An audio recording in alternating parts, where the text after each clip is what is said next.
জীবনে যাই হয়ে যাক না কেন, যত কঠিন সময় আসুক না কেন, যত খারাপ সময় আসুক না কেন, যত টাফ সিচুয়েশনই আসুক না কেন, কখনো টেনশন করো না, কখনো মন খারাপ করো না, কখনো দুশ্চিন্তা করো না, কখনো নিজেই নিজের কষ্টের কারণ হইও না। মনে রেখো, পৃথিবীতে কোনো কিছুই পার্মানেন্ট নয়, না তোমার সমস্যা, না তোমার সুখ, না তোমার দুঃখ। ঠিক যেমন তোমার জীবনে সুখ স্থায়ী হয়নি, ঠিক যেমন সুখের পরে দুঃখ এসেছে, তেমনি দুঃখটাও স্থায়ী হবে না। খারাপ সময় চলে যায়, কারণ সিচুয়েশন, সময়, সমস্ত কিছুই পরিবর্তন হয়। সময় পরিবর্তনশীল, এটা তো নতুন কিছু নয়, আর এটা তো অবিশ্বাস্য কিছু নয়। সময় পরিবর্তন হয়। ভালো সময় কেটে গিয়ে যেমন খারাপ সময়ও আসতে পারে, তেমনি খারাপ সময়টা পার হয়ে গেলে ভালো সময় আসে। পৃথিবীতে সমস্ত কিছু একে অপরের পরিবর্তিত রূপ। ভালোর পরে খারাপ আসলে খারাপের পরে ভালো আসবে। আমাদের শুধু কাজ খারাপ সময়ে ধৈর্য ধরা, উপরওয়ালার উপরে বিশ্বাস রাখা, নিজের উপরে বিশ্বাস রাখা। তোমার কি মনে হয় না যে পৃথিবীতে কোনো কিছুই পার্মানেন্ট নয়? আর যেখানে আমরা নিজেরাই পার্মানেন্ট নই, সেখানে আমাদের জীবনে সমস্যা কিভাবে পার্মানেন্ট হতে পারে? আমি জানি তোমার জীবনে সমস্যা আছে, শুধুমাত্র তোমার জীবনে আছে এমনটা কিন্তু ভেবো না। এমনটা ভাবতে যেও না যে শুধুমাত্র তোমার জীবনে আছে। সমস্যা নিয়ে প্রত্যেকটা মানুষ লড়াই করছে, আর জীবনটা লড়াইয়ের। এমনটা নয় যে পৃথিবীতে তুমি চির সুখ পেয়ে যাবে, এমনটা নয় যে পৃথিবীতে তুমি চির সুখী হয়ে যাবে। যদি হতো তাহলে জান্নাত বা স্বর্গের কথা উল্লেখ করা হতো না। আবার ঠিক এমনটাও নয় যে পৃথিবীতে তুমি চরম লেভেলের দুঃখ উপভোগ করবে, চরম লেভেলের কষ্ট উপভোগ করবে, চরম লেভেলের খারাপ সময় কাটাবে। বিষয়টা এমনটাও নয়। যদি এমনটা হতো তাহলে জাহান্নাম বা নরকের কথা উল্লেখ হতো না। সত্যি কথা বলছি, এই জীবনটা একটা যাত্রা। আমাদের পৃথিবীর জীবনটা একটা যাত্রা। আজ ভালো যাচ্ছে, কাল খারাপ যাবে। আবার কালকের খারাপ সময় অতিক্রম করে আবার ভালো সময় আসবে। খারাপ ভালো মিশিয়ে নিয়েই একটা যাত্রাপথ আমরা অতিক্রম করছি, যার সমাপ্তি হচ্ছে মৃত্যু, যার ভবিষ্যৎ হচ্ছে মৃত্যু। না, এটা ঠিক যে আমরা আমাদের ভবিষ্যৎ নিয়ে চিন্তা করি, এটা ঠিক যে আমরা আমাদের জীবনে হারানোর ভয় পাই। কিন্তু হারানোর ভয় পেয়ে কি কোনো লাভ আছে? কারণ আমরা তো কিছুই নিয়ে যেতে পারছি না বা পারবো না। মৃত্যুর পরে আমাদেরকে সমস্ত কিছুই রেখে যেতে হবে। তাহলে তুমি কিসের হারানোর ভয় পাও? যদি আমরা নিয়ে যেতে পারতাম, বিষয়টা আলাদা ছিল। যেখানে সঙ্গে করে কিছুই নিয়ে যেতে পারবো না, যেখানে সব কিছুই এই পৃথিবীতেই রয়ে যাবে, থেকে যাবে, সেখানে অতিরিক্ত টেনশন, অতিরিক্ত দুশ্চিন্তা, ওই কোনো কিছু না পাওয়ার আকাঙ্ক্ষা বা পেয়ে গেলে হারানোর ভয়, এগুলো আমাদের সাজে না। কিন্তু এমনটা নয় যে আমরা চেষ্টা করব না। চেষ্টা করব, আমাদের জীবনে বেঁচে থাকার জন্য যতটুকু প্রয়োজন ততটুকুর জন্য চেষ্টা করব। কিন্তু একটা কথা মনে রেখো, যে বেঁচে থাকার জন্য যে অনেক কিছুর প্রয়োজন, বিষয়টি এমন নয়। আমি একটা কথা প্রায়ই বলি যে ভালো থাকার জন্য অনেক কিছুর প্রয়োজন পড়ে না, কিন্তু ভালো আছি এটা দেখানোর জন্য অনেক কিছুর প্রয়োজন পড়ে। সত্যি বলতে কেবলমাত্র একটা ঘরেই থাকে মানুষ, আর বাকি বাড়িটা পুরো তার অহংকারে ভরে থাকে। একটা বিশাল বড় ভিলা, কিন্তু আমাদের বেঁচে থাকার জন্য প্রয়োজন নয়। কিন্তু হ্যাঁ, আমরা চেষ্টা করব যে আমাদের জীবনটা যাতে বেটারভাবে অতিক্রম হয়। আমরা চেষ্টা করব আমাদের জীবনটা যাতে সুন্দরভাবে অতিক্রম হয়। কিন্তু তাই বলে এমনটা নয় যে না পেলে হতাশ হয়ে পড়ব, না পেলে মন খারাপ করব, না পেলে দুঃখ করব। বিষয়টা এমন মোটেই নয়। কারণ পৃথিবীর সমস্ত কিছু রেখে যেতে হবে।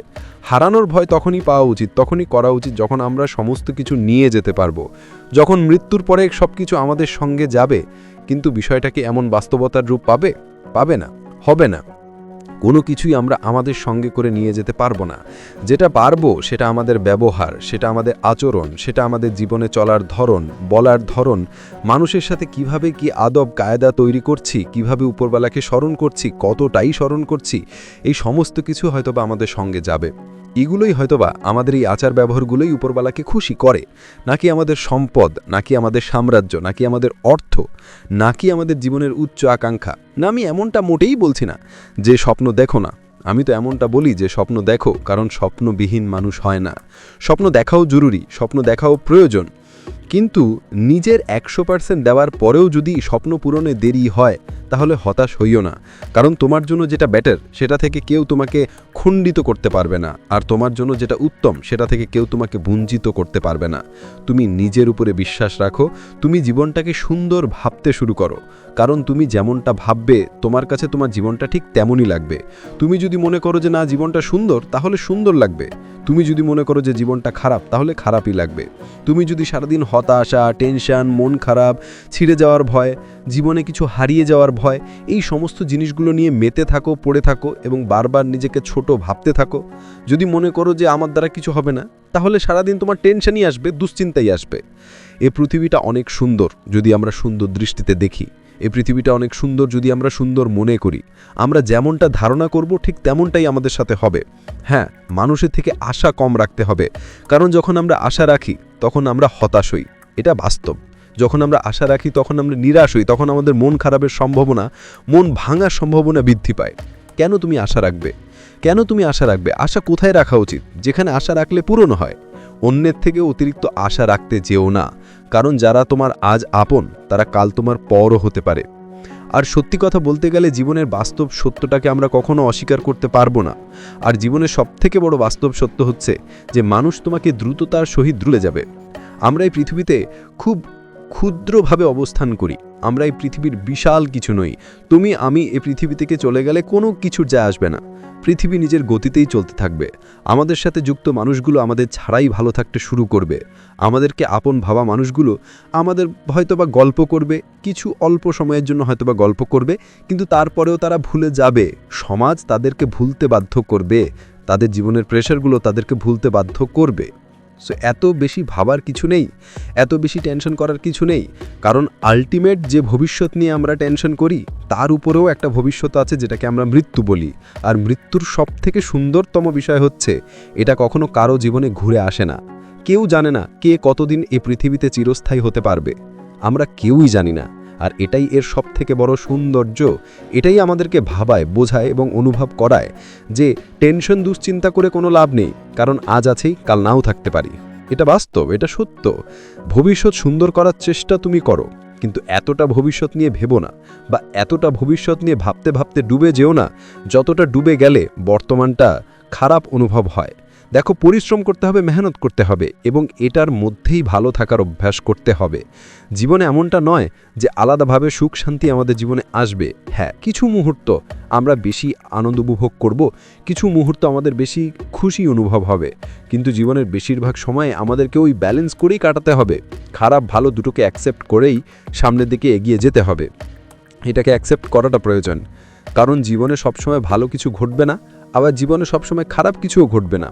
হতে পারে আজকের দিনটা খারাপ, হতে পারে আজকের দিনটা খুবই খারাপ, কিন্তু এটা কিন্তু স্বল্প সময়ের, এটা কিন্তু বিশাল দীর্ঘ সময়ের জন্য স্থায়ী হবে না। এগুলো স্বল্প সময়ের। আমাদেরকে জীবনে বাস্তবতাটা অ্যাকসেপ্ট করাটা প্রয়োজন। বাস্তবতা কি সেটা বোঝাটা প্রয়োজন, অনুভব করাটা প্রয়োজন, হতাশা থেকে দূরে থাকাটা প্রয়োজন। কারণ আলটিমেট টেনশন দুশ্চিন্তা করে কোনো লাভ নেই, কোনো লাভ হয় না, এটা আমরা প্রত্যেকেই জানি। এটাকে নতুন করে বলা মানে বৃথা চেষ্টা, বৃথা কথা বলা। তুমি নিজেই বলো, আদৌ কি টেনশন কোনো সমস্যার সমাধান? দুশ্চিন্তা কি কোনো সমস্যার আদৌ কোনো সমাধান? তুমি নিজেই নিজেকে প্রশ্ন করে দেখো, নিজেই নিজেকে বলে দেখো। তোমার কাছে অনুরোধ করব, ভালো থাকাটাকে নিজের অভ্যাসে পরিণত করো। তোমার কাছে অনুরোধ করব, জীবন নিয়ে টেনশন দুশ্চিন্তা করা বন্ধ করো। কোনো কিছু নিয়ে টেনশন করো না, কারণ টেনশন কোনো সমস্যার সমাধান হতে পারে না। শুধুমাত্র জীবনের প্রত্যেকটা মুহূর্তকে এনজয় করো, বর্তমানকে নিয়ে বেঁচে থাকো। অতীত মিথ্যা এই কারণে, কারণ অতীতে কখনোই আমরা ফিরে যেতে পারবো না। আর ভবিষ্যৎ মিথ্যা এই কারণে, কারণ আমরা ভবিষ্যতে কখনোই এগিয়ে যেতে পারবো না। যেটা সত্য সেটা বর্তমান, যেখানে আমরা অবস্থান করি। এখন তুমি কোথায় অবস্থান করছো? দেখো, আমি বলছি না যে ভবিষ্যতে পরিকল্পনা তুমি করবে না, কিন্তু ভবিষ্যৎ নিয়ে অতিরিক্ত দুশ্চিন্তা করবে না, কারণ দুশ্চিন্তা কোনো সমস্যার সমাধান নয়। মন খারাপ করে আদৌ কোনো লাভ নেই, এটা তোমার মন মস্তিষ্কে গেঁথে নাও। বরং এ পৃথিবীর বেশিরভাগ রোগের মেন কারণ হিসাবে দুশ্চিন্তাকে দায়ী করা হয়। টেনশন করে অসুস্থতা ছাড়া আর কিছুই আসবে না। আর যখন শরীর সাথ দেবে না, তখন দুশ্চিন্তা আরও বেশি বেড়ে যাবে, আরও বেশি মন খারাপ বেড়ে যাবে। আমি তো বলবো, এই লুপের মধ্যে আটকে যেও না। দুশ্চিন্তা থেকে আবার দুশ্চিন্তা, মন খারাপ থেকে আবারও মন খারাপ, এই লুপের মধ্যে যেন নিজেকে আটকে ফেলো না, নিজেকে আটকে রেখো না। এই লুপের মধ্যে যেন আবদ্ধ হয়ে যেও না। আবারও বলছি, কোনো কিছুই চিরস্থায়ী নয়। যেখানে মানুষের জীবন, যেখানে মানুষ চিরস্থায়ী নয়, সেখানে দুঃখ কিভাবে চিরস্থায়ী হবে? সেখানে সুখ কিভাবে চিরস্থায়ী হবে? এমনটা তো নয় যে তুমি অতীতে কখনো ভালো ছিলে না, এমনটা তো নয় যে জীবনে কখনো আনন্দ উপভোগ করনি, এমনটা তো নয় যে জীবন ধরে তুমি সুখ উপভোগ করনি, এমনটা তো নয় যে সারা জীবন তুমি স্ট্রাগল করে আসছো। জীবনটা একটা যাত্রা, এটা সত্য, কিন্তু এমনটা তো নয় যে সারা জীবন তুমি দুঃখ কষ্টের মধ্যে অতিক্রম করেছো এবং এক মুহূর্তের জন্যও তুমি কখনো সুখ অনুভব করনি বা শান্তি অনুভব করনি। এমনটা নয় যে অর্থই সমস্ত সুখের কারণ। আমি তোমাকে বলি অর্থের গুরুত্ব কতটা। বাস্তবে টাকা আমাদের সুখের কারণ নয়, টাকা আমাদের জীবনটাকে সহজ করে। তোমার মানসিক শান্তি টাকা থেকে আসবে না। হ্যাঁ, টাকা আমাদের জীবনটাকে সহজ করে, আমরা যেটা চাই সেটা পেয়ে যাই, সহজে পেয়ে যাই, এবং এটা অনেকাংশে আমাদের আনন্দের কারণ হয়। সেই জন্যে আমাদের অর্থ উপার্জন করার চেষ্টা উচিত, যতটা সৎ পথে, যতটা ভালো পথে, যত বেশি পরিমাণ উপার্জন করা যায় সেটা চেষ্টা উচিত। আমাদের অধিকার আছে আমাদের জীবনটাকে সহজ করার, আমাদের অধিকার আছে আমাদের জীবনটাকে নিজেদের মতো করে সাজিয়ে সুন্দরভাবে জীবনটাকে অতিবাহিত করার। কিন্তু একটা কথা মনে রেখো, যে টাকাই যে সব কিছু, বিষয়টা এমন নয়। যদি তেমনটাই হতো তাহলে কখনোই কোনো ধনী ব্যক্তি সুইসাইড করতো না। যদি তেমনটাই হতো তাহলে কখনোই কোনো ধনী ব্যক্তি, কোনো প্রভাবশীল ব্যক্তি, কোনো ক্ষমতা সম্পন্ন ব্যক্তি কখনোই দুশ্চিন্তা করতো না। বাস্তবতার ফান্ডাটা একটু অন্যরকম, বরং যার সম্পদ বেশি, যার অর্থ বেশি, তার দুশ্চিন্তা বেশি।